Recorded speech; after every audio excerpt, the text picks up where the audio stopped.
Hey everybody, what's going on? Hellknight here, bringing you another video from Grab the Lantern today. Today I want to talk about the AD carry.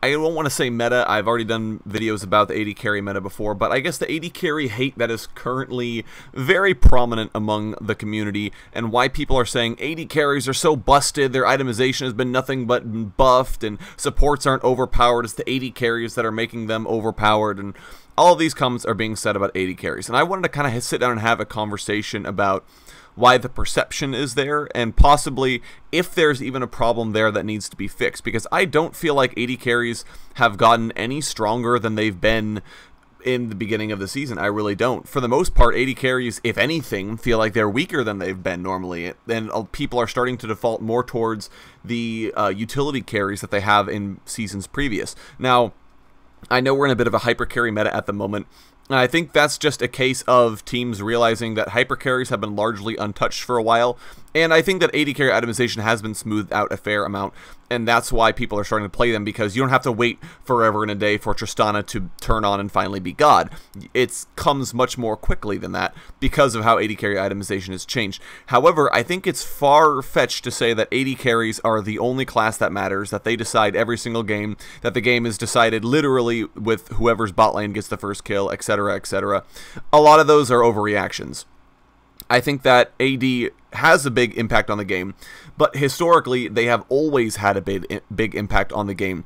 AD carries are the best class in the game at killing towers. They're long ranged, they build exclusively attack damage and attack speed, and a lot of them have ways of increasing their DPS output as well, such as Lucian Double Tap or Tristana Explosive Charge.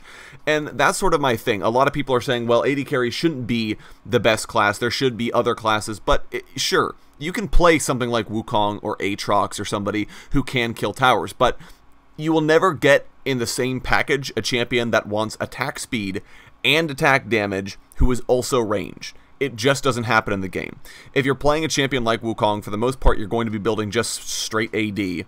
Maybe you get a champion like Aatrox or Yasuo who wants to build attack speed and attack damage, but for the most part, they end up being melee, which means that they're not very effective against towers because you can't walk up and hit a tower if the enemy team's defending it unless you're ranged. And League of Legends is a game based around killing objectives. You have to kill towers in order to succeed in League of Legends. It's a must. If you can't kill towers, you will never win a game of League of Legends. Flat out.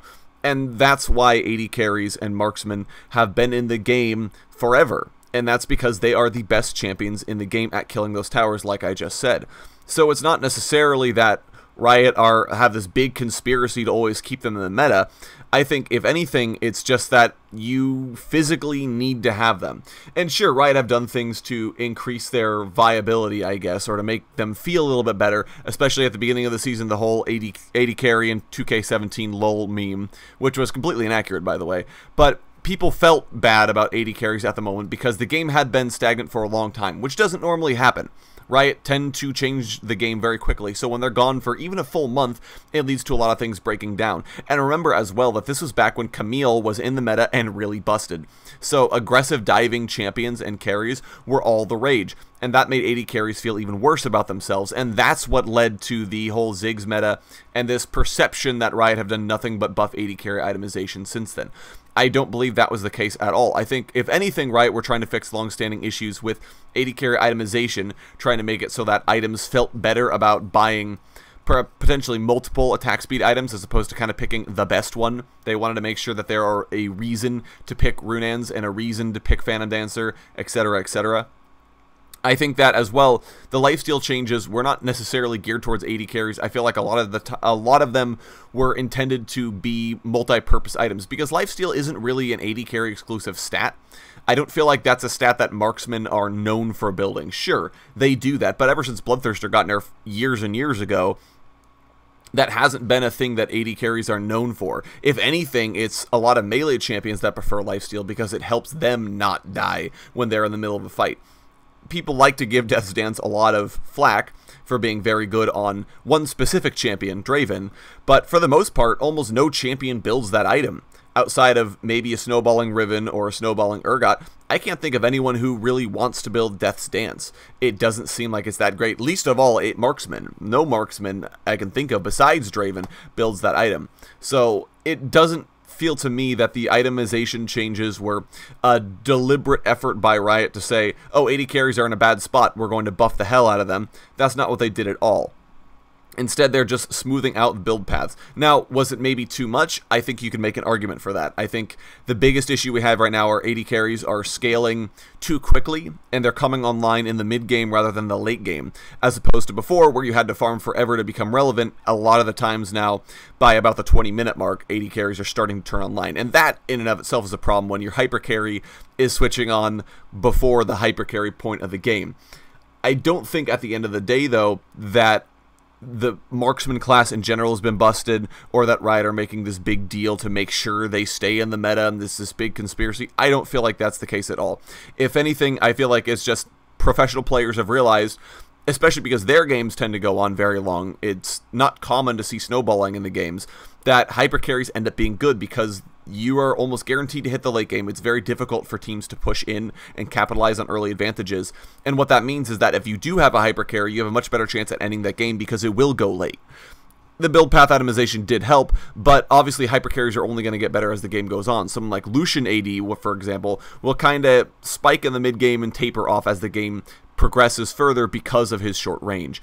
That kind of a thing prevents traditional carries from showing up, and instead means that you have hyper carries all over the place. So anyways, the point of this whole rant is just to kind of address the fact that I don't believe marksmen are that overtuned. I think their itemization might be a little out of whack, but I don't feel like this whole thing has been a conspiracy by Riot that people complained and that they overbuffed marksmen. I don't think that's the case at all. I think it's a lot of factors that kind of led together, and when you look at them together, maybe you can insinuate that Riot was doing this, but at the end of the day, they do have the game's best interest at heart, and I really don't feel like anything that's happened this season thus far has been a deliberate impact to make marksmen feel better about themselves. There have been a lot of secondary factors at the beginning of the season that made them feel bad. Now there are a lot of secondary factors at the end of the season that make them feel really good. But I don't think that they have a disproportionate impact on games, or at least for their class, and I don't believe that they need to be looked at as a class as a whole to be tuned down. Anyways, that's my thoughts on the subject. If I was coherent at all, that was probably too much to ask for, so I apologize if I came across as a little too ranty and ravey in this video.